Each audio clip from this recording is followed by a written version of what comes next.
Hey guys, in this video, I'll show you how you can remove end-to-end encryption in WhatsApp.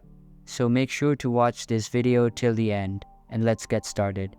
First of all, open the WhatsApp application on your mobile device and make sure it is updated to the latest version. After updating the app, you will be redirected to the home page where all of your recent conversations will be present. Now click on the three dots menu at top right corner of the screen and select Settings. Inside Settings, go to the Chat section and scroll down to the bottom of the page. Tap on Chat Backup tab and you can see that the end-to-end encryption feature is available. Simply disable it.